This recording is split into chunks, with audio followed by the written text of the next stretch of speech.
Alright guys, so happy October, happy Spooktober, and I figured the best way to kind of start off this month is to give some of our horror and spooky, what have you, recommendations so you have something to read for Spooktober.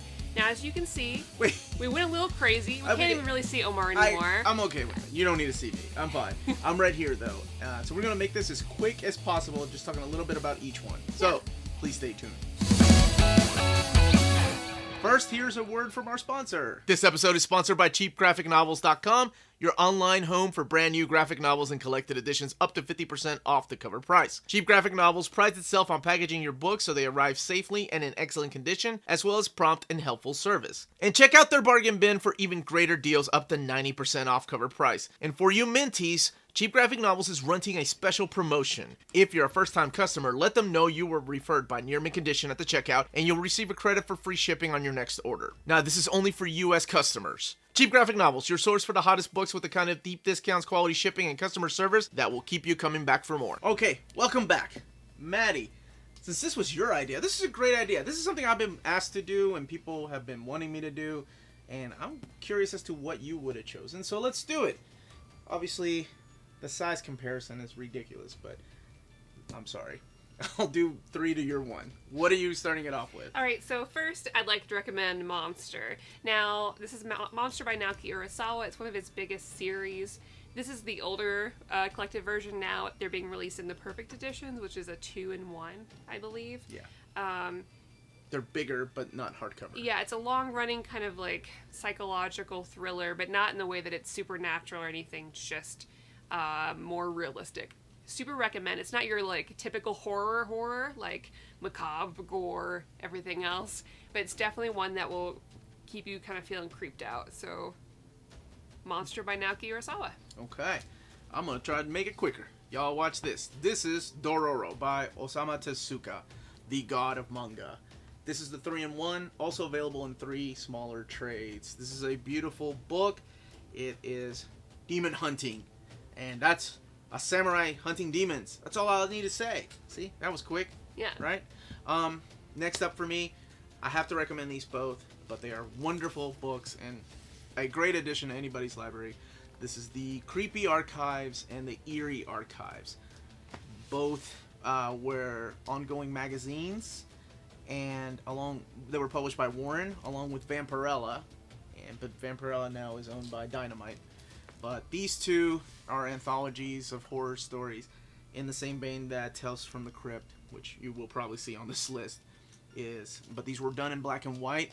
A lot of creators you may know are in here in their early starts, like Archie Goodwin, Bruce Jones, Frank Frazetta, those guys. All right. See? 3 All right, 3 for 1. All right, so here's my Junji Ito recommendation. It's not a Spooktober without reading at least one Junji Ito book. So my favorite is Uzumaki, aka Spiral.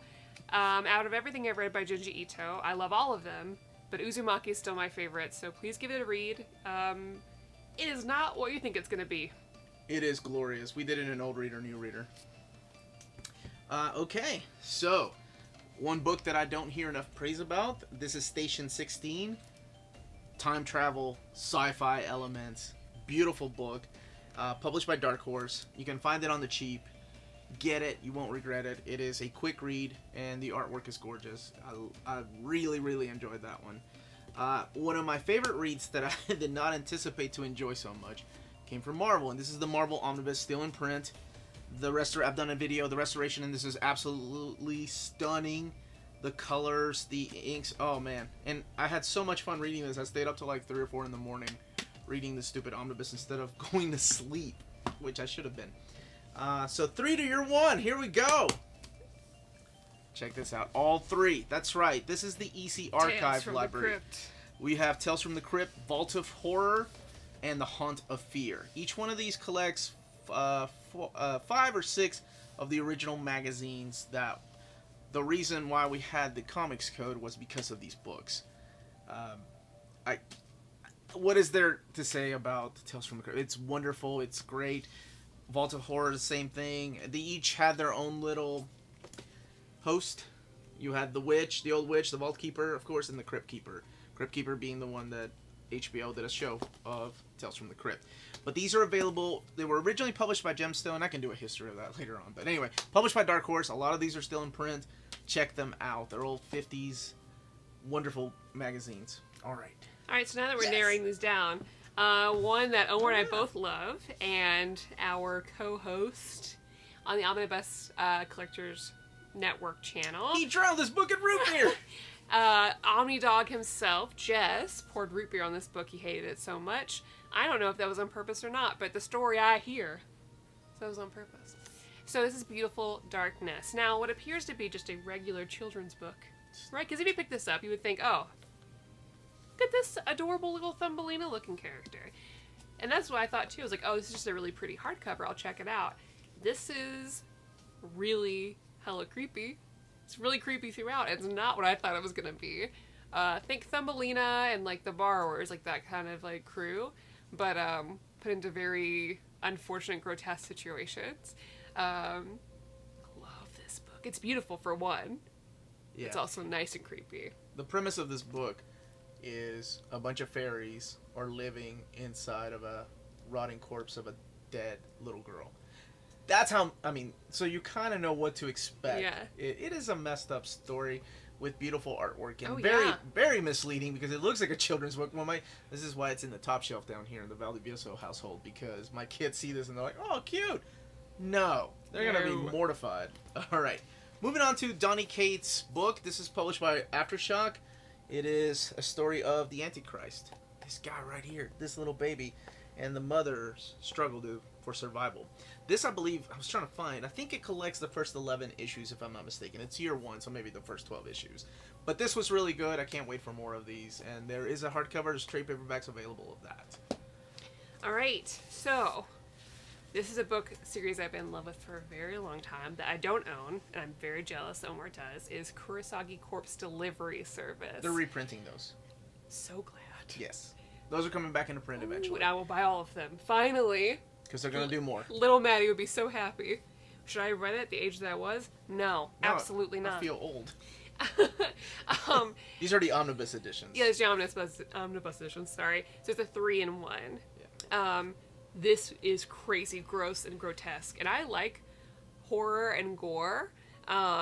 It can be refreshing, like reading Junji Ito, where you don't have that same level of like sexualized gore. I was going to say, this is a little more sexualized. This is very much more sexualized. It's a very different. This is much more like what you'll see with the rest of Japanese horror.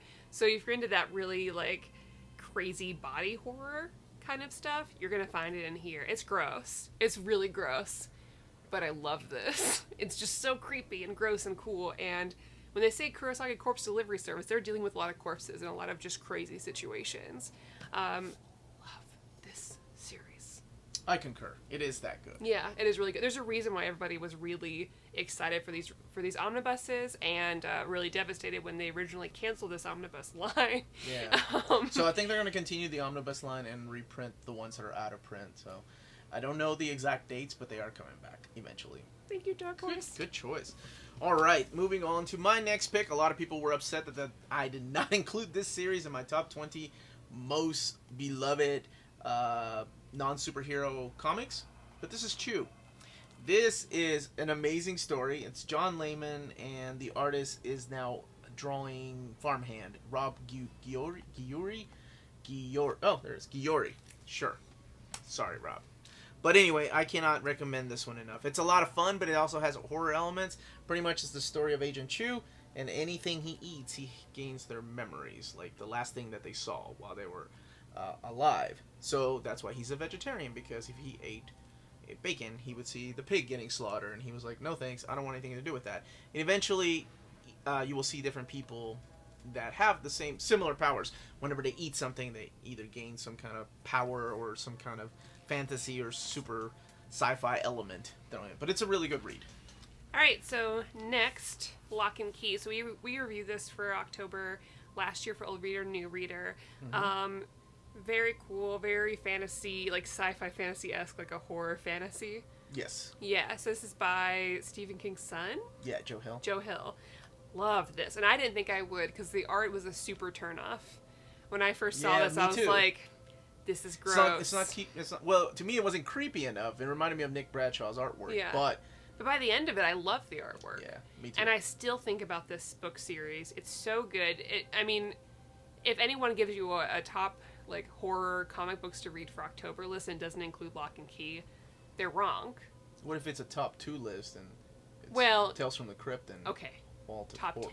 Okay. Lock and Key belongs in your October reading list. It does. It's a good book. And it's fun, too. It's fun. A lot like the same elements that you find in Chew. It's a lot of fun, and because you want to know what the next Key's power is or who the next person is. But yeah, that's a good book. And you get attached to this family. It's all centered around a family. So if you like family dynamics in any of your stories, and especially like horror movies or series, I think you're going to like this. Because I personally like situations like that, where you see this family gets close together. You know, and how that dynamic plays out. Good choice. My next choice is one that just came out with a library edition late last year, and the final library edition comes out at the end of this month. And this is Harrow County by Cullen Bunn and Tyler Crook. Witches and reincarnation. That's all I need to say. Cullen Bunn is one of those guys that writes ongoing Marvel series, and I've never, with the exception of Magneto, I've never been keen on. But every time he does these independent or his Aftershock books or stuff for Image, oh my god, I'm just blown away. I'm like, and the fact that he pumps out like, I don't know, 2 books a month, it's insane. And they're different types of books. But this, out of all his horror stuff that I have read, this list is all subjective, by the way. Everybody's different. You will not see The Walking Dead on this list. That's why I'm saying that. This is my favorite one by Cullen Bunn. And there's nothing wrong with The Walking Dead. I get it, why people, but it's just not amongst my favorite. I think there's better reads out there. All right, Maddie. Okay, and this is a very recent read for me as Nailbiter. Regardless of how anyone feels about the ending or how this turned out. Me. Spoilers, I guess. There is an ending. But anyways, there's 3 deluxe hardcovers. They're beautiful for 1, so it looks great on my shelf. 2, I just inhaled this book series, and I loved every second of it. It was unique, and it gave me that kind of like true crime story that I like reading. It's not true crime, but it gives me that feeling. There's serial killers, and they're all from this town, and like, why are they all from this town? That also has a quirky little fun twist in it too. That's fun. Not just serious. Yeah. So, yeah. Now, my next one. Speaking of fun, quirky, and goofy, we got to talk about Eric Powell's Lagoon. Now, the library editions are out of print because I think he has his own publishing company now, or he's self-published, so he's doing his own little omnibuses, I believe. But these are the library editions. There's a total of, I want to say 5 of them. Yeah, 5 of them. There's one story that was never collected, so the only way to get it is through his new omnibuses. But foul, awesome, funny. It takes a little bit of getting used to because of his artwork. It's very retro. It's not for everybody, but I happen to enjoy it. Shout out to my buddy Chris, who got me huge into this. He was a huge fan of Lagoon. So now I am. All right, Maddie. I don't think that's not gonna hold. Okay, so my final pick. Oh, excited to choose one from the big 2. Blackest Night. I think like if you're looking for something, with your favorite DC characters that is horrific. Good choice of words. No, seriously. Then Blackest Night is definitely the way to go. I think people would agree with me with that. There are some scenes in there that disturb me, and I'm like, you forget that you're reading a superhero story. Oh yeah, and because they're eating each other, through some like murdering people, crazy, awful situations in this book. Yeah. Your favorite characters that like the things that they have to deal with in this are really tough. I agree. That's a good choice. And it's nice because you get to have all the characters together. It's not like, okay, well, I need to read something dark. I'm going to read Batman. It's like, no, here's everybody. Yeah. And they're all dealing with it. Like, I was going to choose Necrosha from X-Men, because that is very similar. It's about zombies and returning characters coming back from the dead, all zombified. But I think Blackest Night did a better job with the story. Well, they do it a good way, too, because like people always want to capitalize on zombies. Marvel and DC want to do it. It was huge. But like this way, it's not that they're just also not on zombies. It's more like. And there's also it feels different. There's also hope that these zombies will eventually come back to their regular selves too. Yeah. So that's a good choice. I agree with that 100%. Now for my final choice. It can't be Halloween without the guy, as my little daughter Alicia still calls him, Bad Word Boy. Bad Word Boy. Hellboy.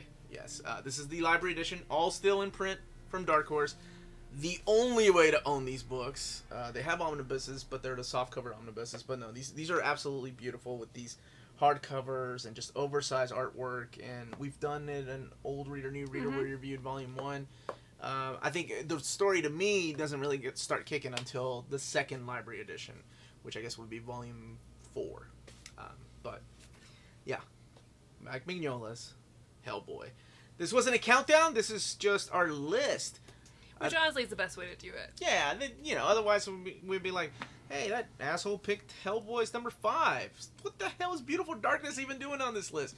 Because, this is our list, and I'm sure that a lot of you, we'd love to know what you all would include. Yeah. I know we left out Death Note. I know we left out Marvel Zombies, but people seem to like that.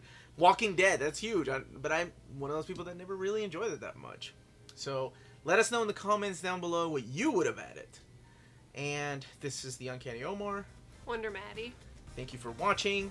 And remember, if it's classy and cool, it must be near mint. Hit that like button. I always forget that. Subscribe. Redbubble.